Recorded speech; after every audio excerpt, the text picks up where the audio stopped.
we are continuing with the mapping scheme. So, let me check out what we taught in the I taught in the last class.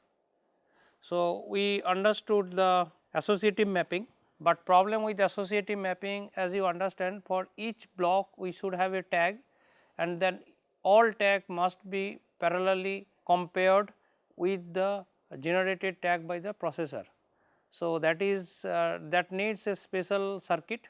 So, what type of circuit is required, that is I am not going to discuss, but it is very expensive circuit. So, therefore, what is done is designer they do not use this circuit or this mapping scheme, rather they use another mapping scheme is something called the set associative mapping. So, in direct mapping we have a problem, because many of the main memory blocks are mapped into the single cache memory, the single cache line, and therefore, what happen if the cache is not full also. So, but many time it will be replaced. So, therefore, we cannot use the direct mapping. Okay. So, and then associative mapping is really good, but problem is it is expensive. So, we cannot use. So, now there is a mapping scheme which basically mix this both, but there is obviously advantage for direct mapping. So, just simply use the formula. Formula use means you can do much faster way, and then you place in a particular block. So, and then this is mapping problem, but here is also that there is no need of replacing the cache line if there are space. Okay. So, therefore, mixing these two advantage. So, a new mapping scheme is developed, that is something called set associative mapping. In case of the set associative mapping, first we apply the direct mapping and then we apply the associative mapping in a different way. Okay. So, what it is done ki, suppose we have a memory, as you have seen in the last class, we have a big memory, okay, as we are talking about 100 blocks. So, there are 1000 words, okay. So, number of words is 1000, okay, and then we divided into a number of blocks. So, that is 100 blocks. Now, again we have here cache memory. So, this is cache memory is having only 100 words, and then we divided by 10. So, we will have the 10 blocks.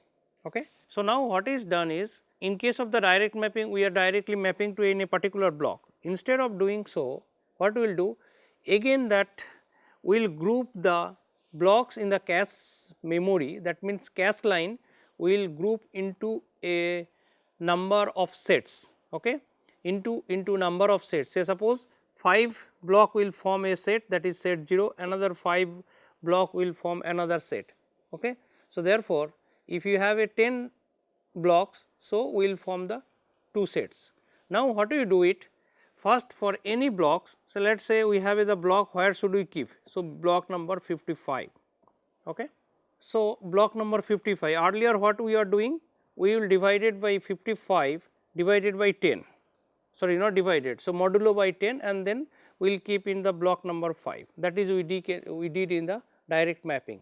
So, now we will talking about set associative mapping.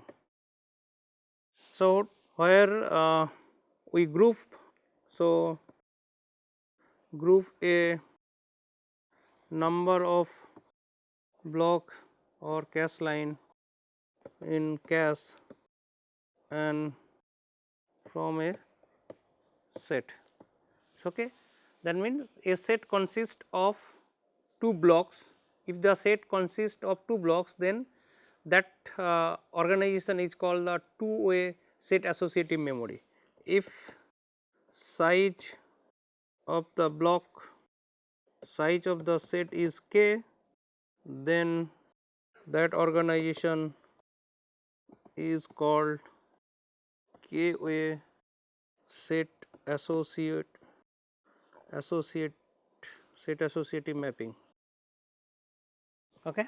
So, in earlier example, so we can say it is a 5-way set associative mapping, because each block consists of, each set consists of 5 blocks.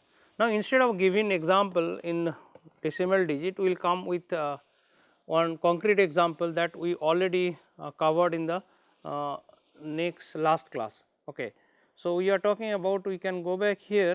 So, we have 16 MB main memory, and then how do you divide the main memory address into a number of different bits if we use the set associative mapping. Okay.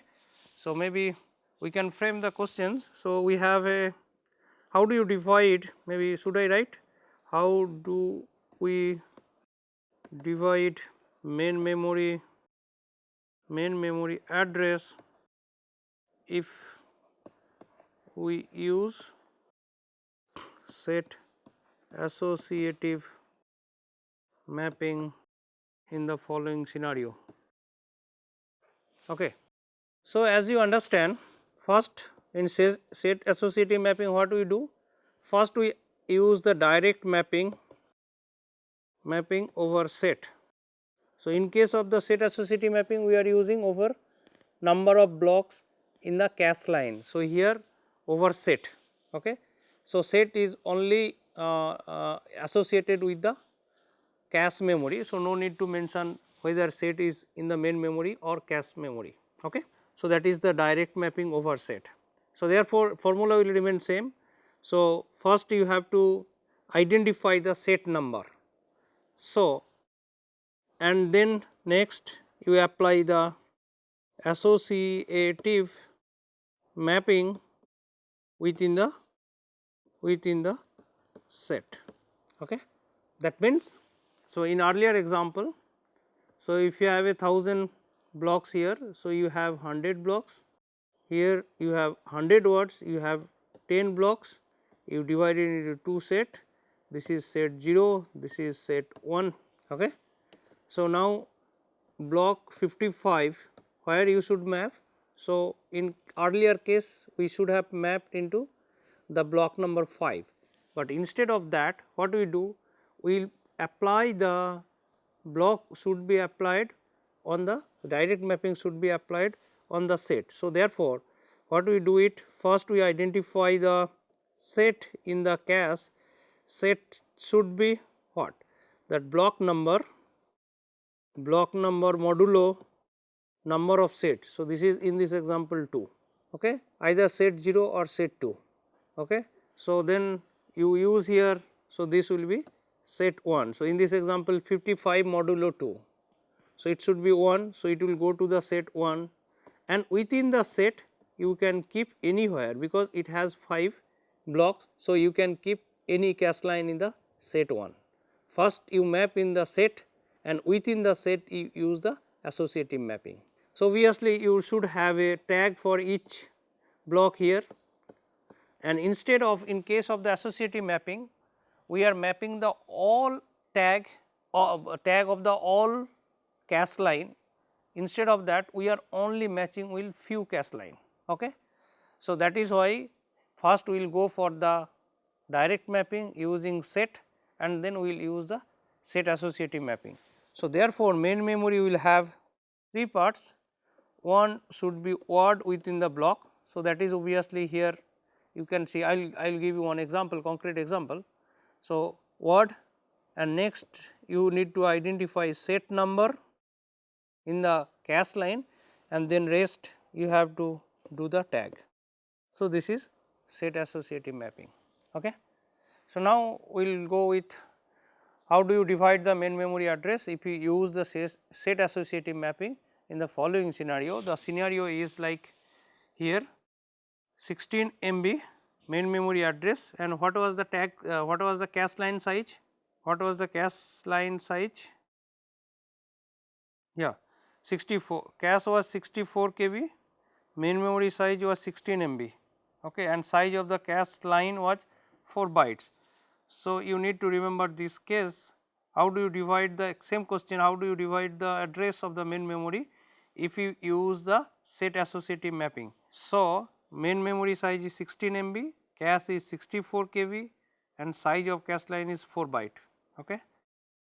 So, main memory 16 KB, right, 16 MB I think, 16 MB, and cache was 16 KB I think, and then block size is 4 byte, 16 yes, memory is 64 16 megabyte, 16 MB, 64 KB, 64 KB, 64 KB, 16 MB, yeah, okay, and block size is 4 byte. So, therefore, this is you can write 2 to the power 4 into 2 to the power 20.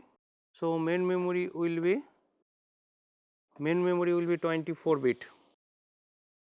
Okay. So, first is word. So, that is block size is 4 byte. So, block will be only 2 bit. Okay. Next you have to give the set, then you need to know how many sets are there. Okay. So, that means if we use the 4-way set associative mapping, that means each set 4-way set associative mapping. So, then number of set you need to compute, number of set in cache. Okay. So, then what is the size of the cache? Size is 64 KB, 64 means 2 to the power 6 into 2 to the power 10, okay, divided by how many blocks? 2 to the power 2, okay. And then what next? Next is number of set, okay. So, number of set means how many sets? So, I said ki you use the 4-way set associative mapping, 4-way set associative mapping. So, therefore, each set has 4 sets, okay, sorry 4 blocks. So, each set has 4 blocks, okay. So, then this is the total number of blocks. So, then how many sets it has? Divided by 2 to the power 2, this is total number of sets. So, therefore, 2 to the power 16 by 2 to the power 4. So, therefore, it will have 2 to the power 12 sets. So, therefore, set bit will be 12. Okay. So, then next, so this is 16 and this tag will be 8. Any problem? It should be 10, it should not be 8, it should be 10. Okay. So, this is 2 and why 12? So, you have 2 to the power 12 sets. So, this will give you the number of blocks. So, 4 blocks will form a set. So, therefore, number of blocks you divided by 4. So, that will give you 2 to the power 12. So, 12 bit will go for the here. So, identify to set and rest 10 block will identify the tag. Okay. So, let us give one more example, one example here, simple example you can take here. We have some few example here. So, main memory is 32 bytes, very simple example, cache is 8 bytes, size is 4 bytes. Okay. Then how do you divide this? Okay. So, here itself we can do it. So, main memory is 32 means 5 bits, right. So, cache is 8 bytes. Okay. So, therefore, size is 4 bytes. So, number of block will be 8. Okay. So, number of block will be 8. Now, you divide the block into set. So, let us say you are dividing into the block into 2 sets, okay, 4 4. So, therefore, here you can write it here, this will not change, this will remain same. Okay. Now, what you do? So, you have 8 blocks, right, 8 bytes, size 4. So, cache line is 2, cache line is 2. So, you cannot here is 2. So, it is you cannot do it here. So, this is not very feasible here example. So, maybe we can go some other example if you have, otherwise I can take one example and then I conclude today's class. So, let us see one example here. Let us say main memory size is 64K, 64K. So, that is 2 to the power 6 into 2 to the power 10. So, equal to 2 to the power 16 byte. So, then main memory will be 16 bit. So, total it will be, okay. Next, what next? So, cache memory, what is the size of the cache memory? Cache memory is let us say 2K, okay. So, cache memory, cache size is 2K, So, total 2k means what? 2 to the power 11 byte. Now, important is the block size. Block size is 16 byte. Okay, 16 byte block size. So, therefore, you should have word is 4. So, this is 2 to the power 4 bytes. Okay. Now, you have set. So, then how many blocks are there and then what is the size of the set? Okay. So, let us say we use 4-way set associative mapping, 4-way set associative mapping. Okay. So, therefore, number of cache line will be 2 to the power 11 by size 2 to the power 4. So, that will give you 2 to the power 7 cache line. Okay. So, 2 to the power 7 means 120 cache line. Now, you use the 4-way. So, therefore, number of set will be 2 to the power 7 divided by 4. So, 2 to the power 2, that means 2 to the power 5 sets. So, how many bits? 5 bits. So, set will give 5 bits and this will be tag. Okay. So, this will be 7.